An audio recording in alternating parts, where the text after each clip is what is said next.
Watch and burn. Hey everyone, so tonight I want to discuss Hellcat Records' second release for Give 'Em the Boot, and that, of course, is Give 'Em the Boot 2.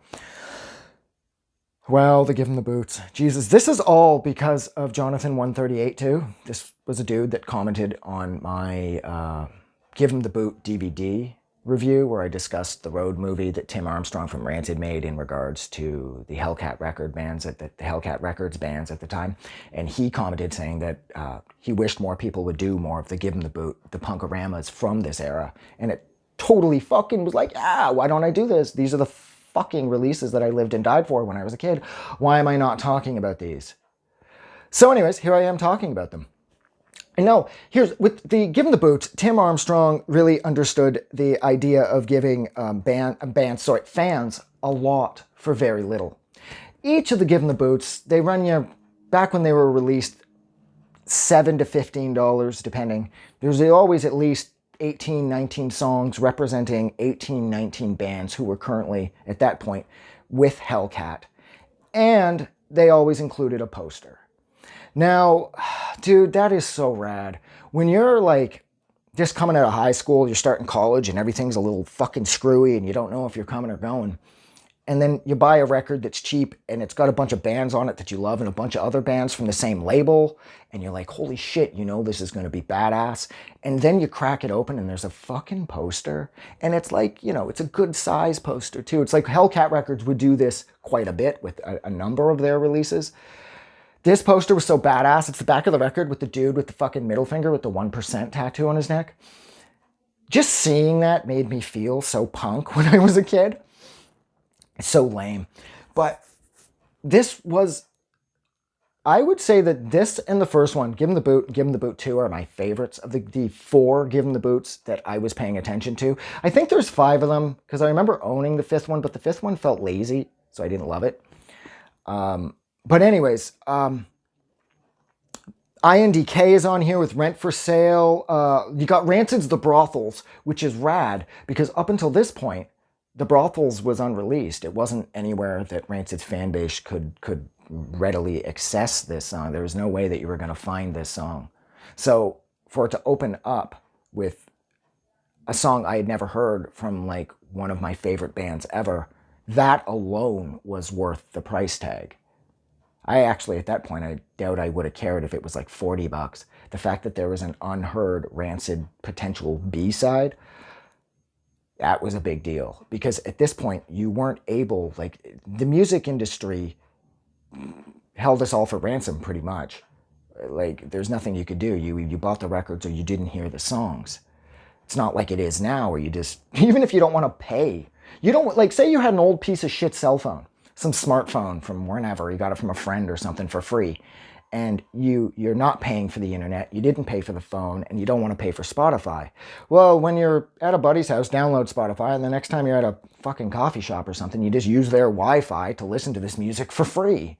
So it's a radically different world than it was back then. So seeing an unreleased song from a band that you loved, that was a massive motivating factor as to why you would end up buying that record. So The Brothels, no wait, I think I fucked up. The Brothels is on the first one. We're talking about, this is Give 'Em the Boot 2. The Brothels isn't on here. Fuck, damn it. Now it's like, dude, I don't even know what I'm talking about anymore.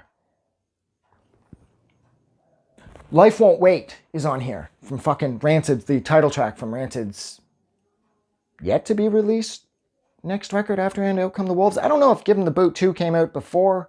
It doesn't matter. I fucked up. The Brothels is on Give 'Em the Boot 1. Ignore everything I was saying about that. But nonetheless, it's still true. When you saw an unreleased song from a band that you worshipped, fuck, that was it. You were buying it. And then there was a poster. Jesus.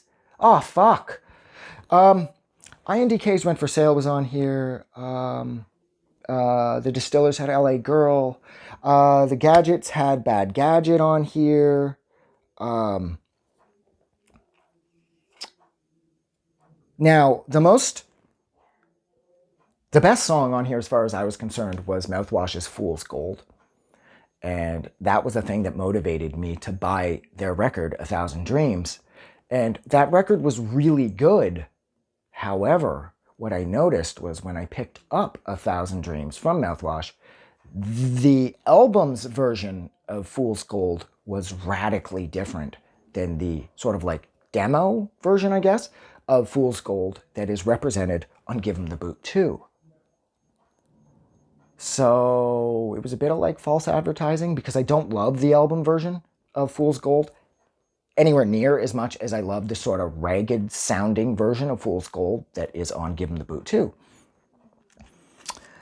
To further the problem there, though, is, as of the advent of Spotify and everybody listening to everything for a flat fee, and essentially Spotify's just, it's controllable radio, right? Like, it's like you don't own all the music on Spotify, but you do have access to millions of songs that you can program and listen to whenever you want. So it's essentially like you've taken control of the radio.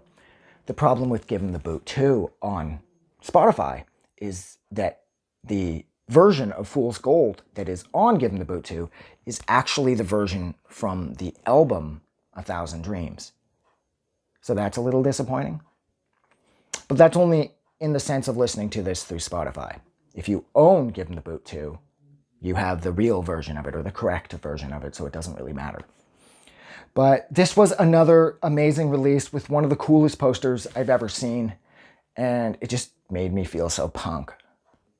And on that particularly sad and lame note, I will end this because, again, I've been rambling for over 6.5 minutes. So thank you for hanging out with me while I discussed Hellcat Records' Give 'Em the Boot 2. Like always, if you like this review, don't forget to do something nice for somebody. And most importantly, don't forget that the world is a better place because you are in it. Have a good night. I just wanted to say thank you for making it through the entire video. I really appreciate it. And I'm going to remind everyone one more time, even though I've probably already done this in the video that you just watched, to please click the like button as well as the subscribe button because it helps this channel grow. And thank you for hitting like and subscribe, and we will see you guys really soon.